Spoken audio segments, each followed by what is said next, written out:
Mi novia tomó mi auto deportivo sin permiso y se reunió con su ex para conducirlo. Chocaron el auto y ahora ella está rogando que no presente cargos. Llevamos juntos alrededor de un año. Ella se queda mucho en mi casa e incluso tiene una llave, pero aún no vivimos juntos. Planeo invitarla a mudarse a finales de este mes. Nuestra relación tiene mucha comunicación abierta, lo cual me encanta. Y nuestro mayor problema es su relación con su ex. Ella me contó que él era manipulador y abusivo mentalmente. Por eso terminaron. Aún así, insiste en mantener contacto con él y lo llama amigo. Recientemente, recibí una llamada en medio de la noche desde un hospital diciendo que mi novia había tenido un accidente de auto. Me quedé confundido, ya que ella no tiene auto, y el único que manejaba era el mío, y no me había pedido permiso para usarlo. Mientras corría al hospital, me preguntaba con quién estaría. Cuando llegué a su habitación, ella estaba inconsciente y había una enfermera y un policía a su lado. Me acerqué y pregunté si estaba bien y qué había sucedido. El policía me preguntó quién era, y le respondí que era su novio. La enfermera explicó que tenía algunos huesos rotos, pero no necesitaría cirugía y que solo estaba dormida por la medicación para el dolor. El policía me preguntó mi nombre, y cuando le dije, hizo una pausa y me preguntó si era dueño de un Camaro 2022. Al confirmar, me dijo que algunos oficiales ya estaban buscándome, ya que era mi auto el que se había visto involucrado en el accidente. Me preguntó si le había prestado el auto a mi novia o a algún amigo, y le respondí que no. No dejo que nadie maneje ese auto. Es mi posesión más preciada, algo en lo que mi difunto padre y yo trabajamos juntos para restaurarlo. Es una reliquia, y apenas le he puesto kilómetros desde que mi padre murió. Le dije al policía que el auto debería estar cerrado en mi garaje y que nadie más tiene acceso excepto yo. El policía me preguntó si estaba seguro. Entonces revisé las cámaras de seguridad de mi garaje y vi que el auto no estaba allí. Ahí fue cuando comencé a entrar en pánico. Le dije al policía que el auto había desaparecido, y él respondió: entonces la señora Dalton o el señor Garrison lo robaron. Me confundí sobre por qué mi novia tomaría el auto y quién sería Garrison. Le pregunté si tenía una foto, y me mostró la foto de una licencia de conducir. Mi estómago se revolvió. Era el exnovio de ella. Se lo expliqué al policía, quien me miró con pena. Me informó que había una reunión de autos, y mi novia y su ex usaron mi auto para una carrera. Solo que el ex perdió el control y chocó el auto contra un poste. Me enfurecí y le pregunté sobre el estado del auto. Me dijo que estaba totalmente destruido. Me arrodillé y apenas podía respirar. Ella sabía lo importante que era ese auto para mí y aún así lo robó y dejó que su ex lo condujera en una carrera. El policía me aconsejó que me calmara antes de hacer algo de lo que pudiera arrepentirme. Le pregunté si el ex estaba en el hospital, y me dijo que no me dejaría salir de la habitación hasta que me calmara. Después de unos minutos, me preguntó si quería presentar cargos. Miré el cuerpo dormido de ella y, sin dudarlo, le dije que sí. Le mostré las imágenes de seguridad de mi celular, donde veíamos a mi novia entrando a mi casa con su llave de repuesto, tomando las llaves del Camaro y saliendo en él. Casi tiré el celular contra la pared. El policía me dio su correo electrónico y me pidió que le enviara las imágenes para solicitar una orden de arresto. Pero para que su ex fuera acusado, ella tendría que delatarlo. Le mencioné que había una cámara dentro del auto y que, si se recuperaba, podría contener pruebas. Me dijo que investigaría y me observó.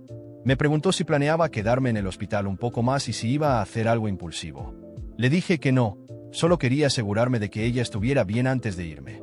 Mencionó que pondría a alguien en la puerta de la habitación del ex para que ni pensara en buscarlo. Me senté junto a la cama de ella, y creo que me quedé con la cabeza entre las piernas por una hora hasta que despertó. Incluso su respiración me molestaba en ese momento. Ella sonrió, pareciendo feliz de verme, hasta que le pregunté por qué pensó que sería aceptable tomar mi auto para un paseo.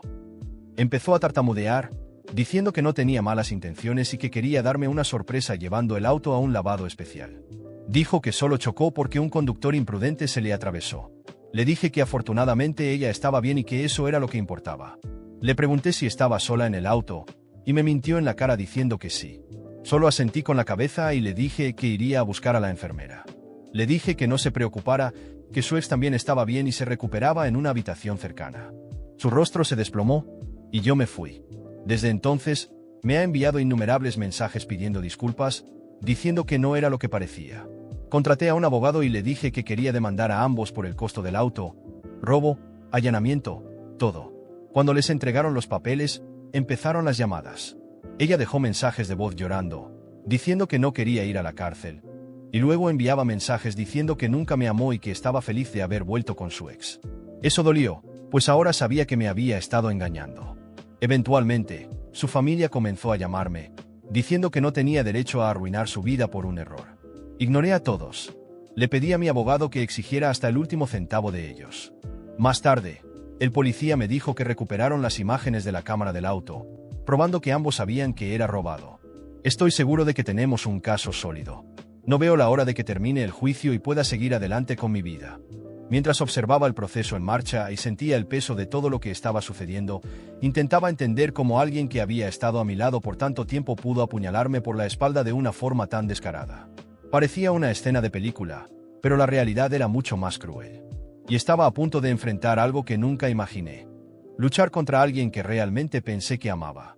La primera audiencia fue fijada, y hasta entonces, sus mensajes se multiplicaban. Ella alternaba entre súplicas e insultos, como si no tuviera control alguno sobre sus propias emociones. Un día, decía que todo fue un error y que me necesitaba a su lado. Al siguiente, gritaba que siempre me había considerado débil y que su ex era todo lo que yo nunca lograría ser. Era como si yo fuera solo una pieza más en una estrategia insensata para intentar librarse de las consecuencias. Pensaba que podía manipularme con ese juego de te amo y te odio. Finalmente, llegó el día, y entré en esa sala de juicio tratando de controlar la ira que aún ardía dentro de mí. Ella estaba allí, al otro lado, con su abogado, que intentaba argumentar que todo fue una broma inocente que terminó en un accidente desafortunado. Describía el robo de mi auto como si fuera una pequeña travesura infantil. Algo sin importancia. Podía sentir la ira creciendo en mí otra vez, pero me mantuve firme, enfocado. Sabía que eso era exactamente lo que ella quería, que yo perdiera el control para parecer el villano de la historia. Cuando el juez pidió que explicara lo que ese auto significaba para mí, respiré hondo y dejé que las palabras salieran. Expliqué cada detalle, desde cómo mi padre y yo habíamos trabajado juntos en ese auto, hasta el valor emocional incalculable que tenía para mí. Dije que no era solo un vehículo, era una conexión con la persona que más amaba y que se había ido. Ella me miraba, y por un momento, pensé que tal vez mostraría algún arrepentimiento, algún remordimiento. Pero luego desvió la mirada, imperturbable. Cuando llegó su turno de hablar, jugó la carta de víctima. Intentó convencer al juez de que solo quería hacer algo bonito por mí, que todo fue un malentendido, que el accidente fue culpa de un tercer conductor imprudente que nadie vio. Su abogado, que parecía haber preparado cada detalle, intentó pintar una imagen de ella como una heroína, una persona llena de buenas intenciones que solo tomó una decisión impulsiva. Pero para mí, aquello era un espectáculo patético, un intento de manipular no solo al juez, sino a todos los presentes, como si fuera posible borrar todo.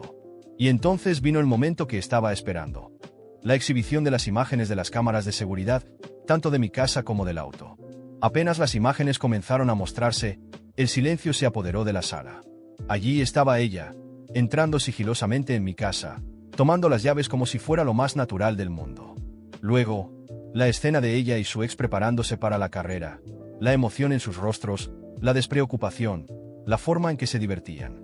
No parecía en absoluto un accidente desafortunado, sino una muestra de egoísmo e irresponsabilidad. La miré, y por primera vez, la vi perder la compostura. Se encogió, parecía que su máscara finalmente había caído. Su abogado intentó interrumpir, pero el juez permitió que las imágenes continuaran hasta el final. Cuando las grabaciones terminaron, el juez la miró con una expresión seria, claramente decepcionado. Sabía que, en ese momento, cualquier intento de hacerse la víctima se había derrumbado. La verdad estaba ahí, expuesta para que todos la vieran, y no había palabras bonitas ni lágrimas falsas que pudieran deshacer lo que las imágenes mostraban. Ella miró al suelo, finalmente comprendiendo que no tendría escapatoria de lo que había hecho. El juez fijó una nueva audiencia para dictar la sentencia, y salí de la sala con un peso distinto. La venganza no traía de vuelta mi auto, y mucho menos el recuerdo que representaba, pero había algo reconfortante en saber que finalmente ella enfrentaría las consecuencias de sus actos. En los días siguientes, sus mensajes se volvieron más desesperados. Me acusaba de ser cruel. Decía que le estaba arruinando la vida, que le estaba haciendo pagar un precio muy alto por un error tonto. Era como si, en su mente, yo fuera el villano, alguien a quien ella podía manipular. Comencé a bloquear las llamadas, pero los mensajes seguían llegando, como si cada palabra suya fuera un intento de raspar mi determinación, de hacerme ceder. Pero ahora, nada de eso me afectaba. En la audiencia final, el juez dio el veredicto. Ella tendría que pagar una indemnización para cubrir los daños, y su ex también sería procesado por el papel que tuvo en el robo y la destrucción del auto.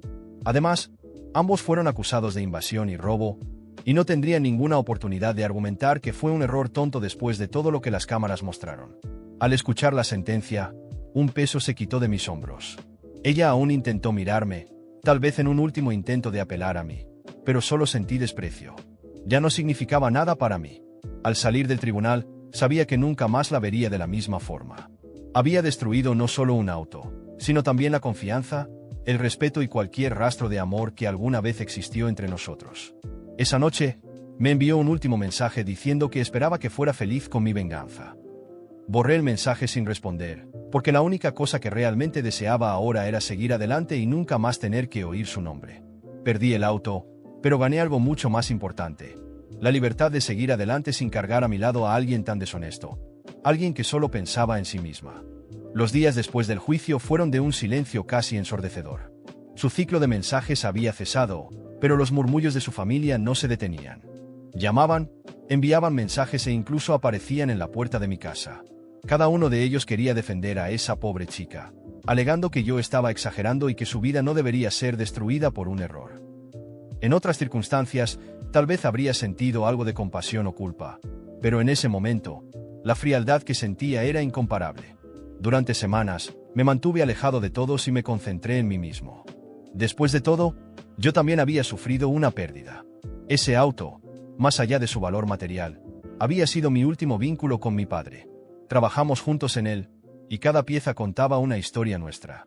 Perder el auto y ser traicionado por alguien en quien confiaba fue como revivir una despedida.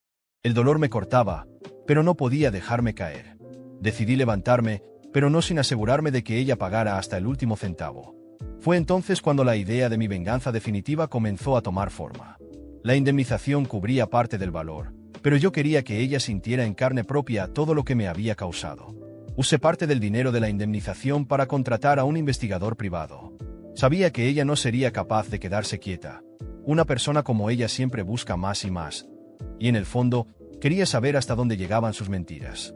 No tardé en descubrir que, incluso después del juicio, ella continuaba viéndose con su ex, como si nada hubiera pasado. Su descaro era casi impresionante. Descubrir esos encuentros solo reforzó mi determinación. Necesitaba hacer algo más. En una de las visitas del investigador, él sugirió que hiciera algo público, algo que no solo la afectara a ella, sino también a su ex y a cualquiera a su alrededor. Un tipo de evento que dejara claro para todos qué clase de persona era realmente. Fue entonces cuando surgió la idea de exponer todo. Planeé cada detalle como si fuera un evento meticuloso. Algunas semanas después, organicé un pequeño encuentro para todos nuestros conocidos en común. Amigos de ella, colegas de trabajo e incluso parientes lejanos.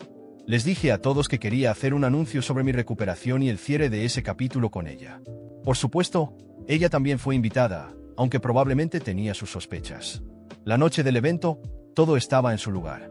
Ella llegó acompañada de algunos amigos, tratando de mantener la apariencia de que nada la afectaba, como si todo el incidente fuera solo una historia del pasado. La saludé con una sonrisa falsa, y ella me devolvió el gesto, aunque con una mirada intrigada, quizá incluso temerosa. No tenía idea de lo que estaba por venir. Esperé el momento adecuado para subir al escenario improvisado y tomar el micrófono. Todos se silenciaron, y comencé a contar la historia del auto, la traición y el juicio, pero sin mencionar su nombre directamente. Con cada detalle que revelaba, veía su rostro cambiar de color.